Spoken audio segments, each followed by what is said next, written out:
Olá pessoal, hoje é dia 21, Dia Nacional da Luta da Pessoa com Deficiência. E eu vim aqui na casa da Tainá.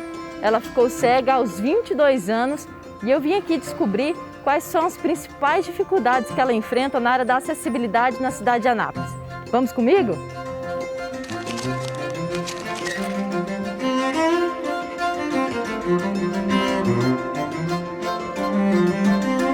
Hoje é o Dia Nacional da Luta da Pessoa com Deficiência. Eu acho que melhor do que ninguém, uma pessoa que vive isso todo dia, falar pra gente como é essa luta diária. Então, Tainá, eu queria saber de você, quais são as principais lutas que você enfrenta na cidade de Anápolis, no quesito acessibilidade? Então, Rebeca, é o seguinte, a gente enfrenta muita dificuldade em calçadas que são desreguladas, na rua que é mal pavimentada, em lugares públicos não existe o braille, para que a gente tenha uma direção de onde a gente vai. Em lugares públicos não tem também o piso tátil. Tainá, e uma dúvida que eu tenho é que você não tem carro, você utiliza os aplicativos para andar e o transporte público. Certo. Como é a utilização desse transporte público e em relação à acessibilidade aqui na cidade? Bom, em relação ao transporte público, a gente tem muita dificuldade, porque sempre a gente precisa da ajuda de alguém. Eu passei por uma situação em que eu pedi para o motorista me avisar onde que era a parada e ele se recusou a me dizer. E ele não me falava onde que era. E daí eu fui ficando mais nervosa.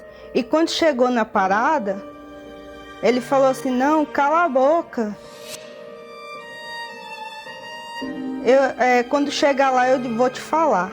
Na hora eu só falei, então tá, Deus te abençoe e te dê um bom trabalho. Porque na hora assim eu fiquei sem ação. E isso pra mim me magoou muito, né? Tanto que hoje eu tenho um pouco de dificuldade de pegar transporte, assim, sem a ajuda de alguém, da minha família. Então, Tainá, eu gostaria de saber de você como seria essa cidade dos sonhos, essa cidade acessível, essa cidade que você gostaria de morar. A cidade dos sonhos, eu gostaria que tivesse mais acessibilidade, né, nas ruas, nas clínicas, em órgãos públicos em geral, em órgãos privados também, em lojas. Você acredita que as pessoas também precisam mudar a cultura delas?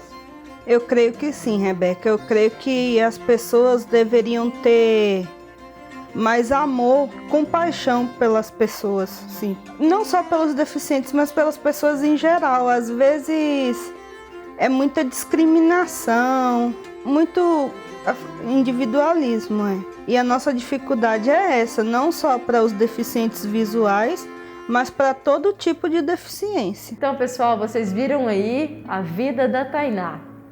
E iguais a ela, existem outras pessoas que vivem essas mesmas lutas todos os dias na cidade de Anápolis. E para que a gente possa entender melhor sobre o direito da pessoa com deficiência e como ela pode buscar seus direitos nessa luta diária dentro da cidade, eu trouxe aqui uma amiga, também é presidente da Comissão do Direito da Pessoa com Deficiência da OAB Anápolis e também procuradora jurídica da PAI, a doutora Miriam. Muito obrigada, doutora Miriam. Eu que agradeço, Rebeca, essa oportunidade e por falar de um assunto tão importante para a cidade de Anápolis.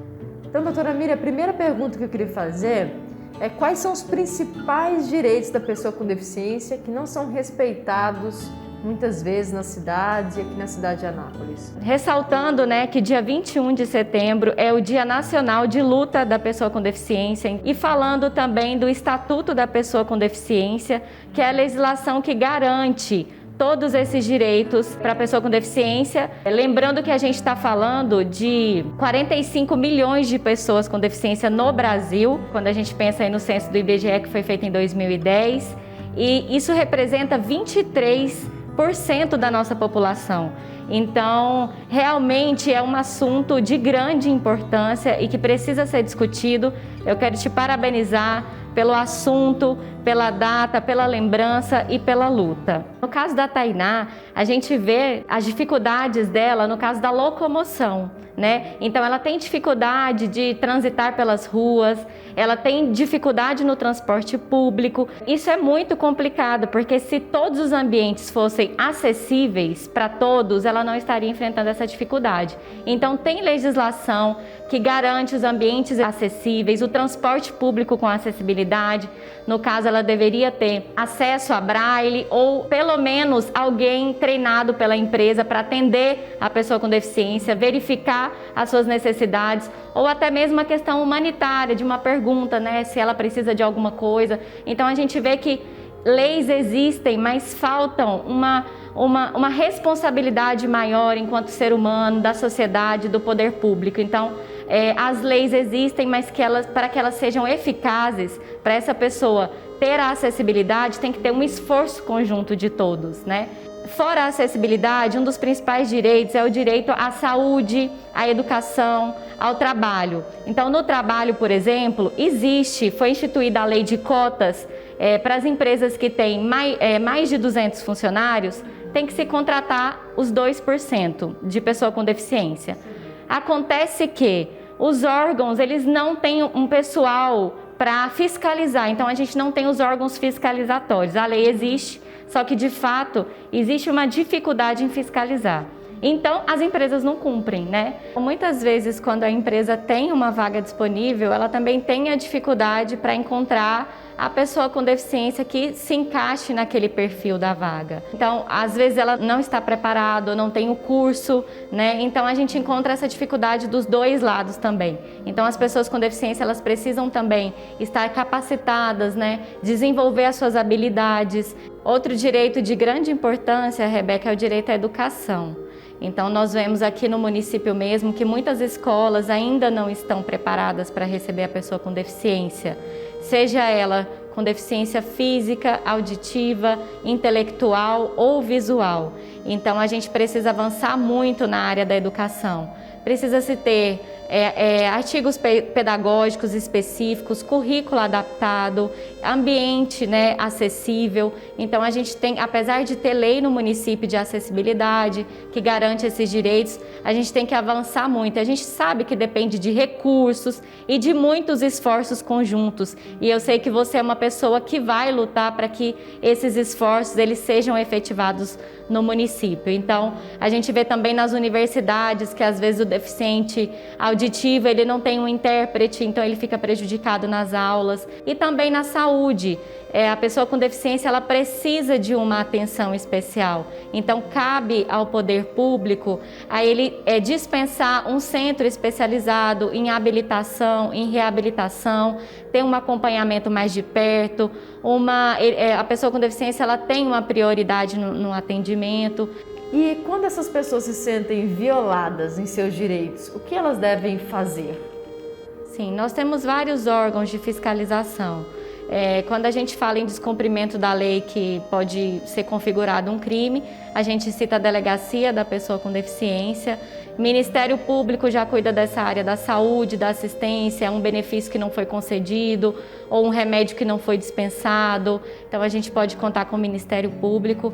Eu quero deixar à disposição também os meus contatos e o contato da Comissão da Defesa do Direito da Pessoa com Deficiência da OAB de Anápolis, que também a gente faz esse acompanhamento e ajuda nessa luta e na defesa desses direitos. Muito obrigada, doutora Miriam. Então você que está aí nos assistindo, está aqui os contatos, você pode entrar em contato caso você sinta violado em seus direitos. Então, aproveitando esse dia, que é o Dia Nacional de Luta da Pessoa com Deficiência, e vamos nos conscientizar da importância da inclusão dessas pessoas na sociedade.